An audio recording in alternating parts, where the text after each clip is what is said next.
Welcome to this explainer. Look, we are skipping the standard highlight reels and the quick post-game summaries today. Instead, we're going to dive right into the absolute chaos, the dramatic momentum shifts, the tactical pivots, and the raw emotion of what was a truly fascinating matchup.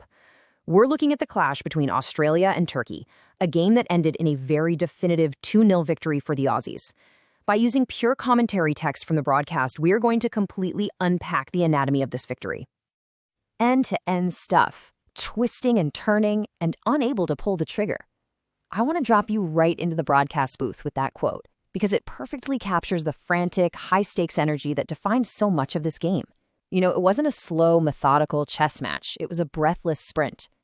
But before we get to that final whistle and analyze how all this chaos actually resolved, we need to rewind a bit.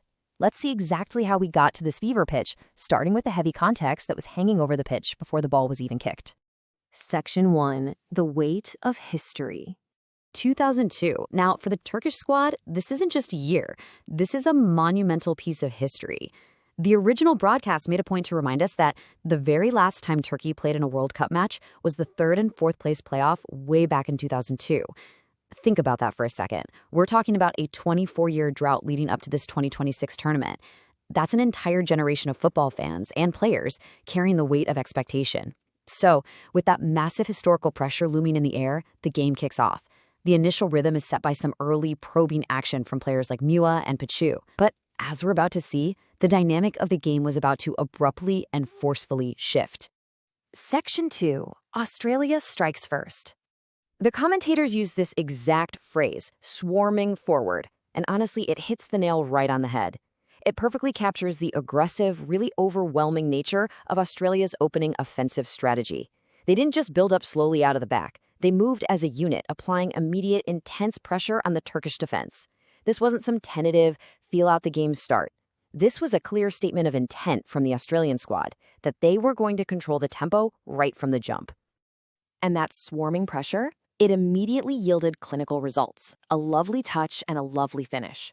You don't get moments like that without forcing yourselves into the right positions through aggressive, coordinated movement. The build-up creates the opportunity, sure, but it takes incredibly precise execution to actually put the ball in the back of the net.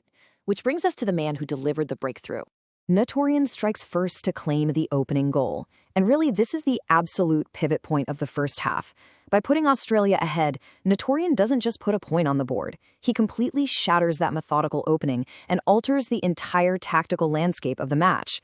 Australia now has the advantage, and this early concession triggers a sudden, desperate, and pretty frantic response from a Turkish side staring down the barrel of that 24-year historical pressure. Section 3. The defensive wall. The aftermath of that goal was just pure end-to-end frenzy. Turkey threw literally everything forward in a desperate bid to equalize. You've got Kundra pushing the line, really testing the offside trap. The ball falls to Akçu, who's twisting and turning in the box, fighting through bodies, just trying to get a shot off. Then Sutter delivers a dangerous hanging cross right across the face of the goal, and Zay Çelik slips in behind the defense. The pace is absolutely relentless. Wave after wave of Turkish offensive pressure testing the Australian structure. But here's where the narrative really tightens. Because those denied opportunities for Türkiye, they began to pile up fast. They try from distance, denied by the woodwork. Arul gets a fierce strike off a hanging cross, but it's saved. The ball is stood up towards Demirel for a point-blank volley, stopped. Hakan Ananhul steps up for a final attempt, and he is thwarted. Despite this incredible flurry of pressure, despite the pinpoint strikes and relentless buildup, Türkiye hit an absolute brick wall. And that wall's name? Goalkeeper Beach. The commentary highlights him time and time again. Beach with the save. Straight at Beach once again. Saved by Beach once again. Look, every great run in a tournament requires heroic goalkeeping, and Beach delivered an absolute masterclass out there. He was the anchor that allowed Australia to survive that relentless Turkish frenzy, absorbing the pressure of Arul, Demirel, and Hakan Elnal, keeping a vital clean sheet during the absolute most chaotic moments of the match. Section 4. The final blow.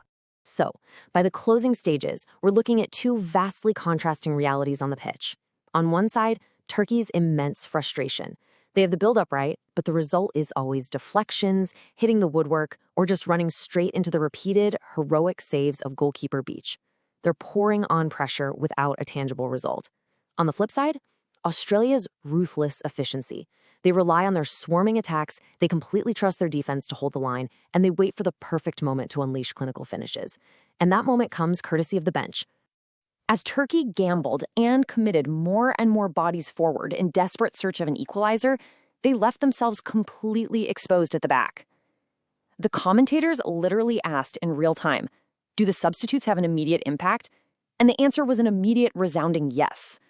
Surging forward on a devastating counterattack, Australia utilizes those fresh legs to just slam the door shut on Turkey's hopes. They capitalize on the overcommitment and make it 2. Which brings us to the final whistle. 2 goals today, a definitive 2-0 victory for an Australian team that proved they could do 2 very distinct things.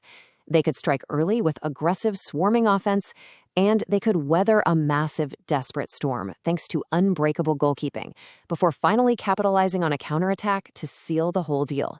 It's really a textbook example of tactical discipline and efficiency paying off on the world stage.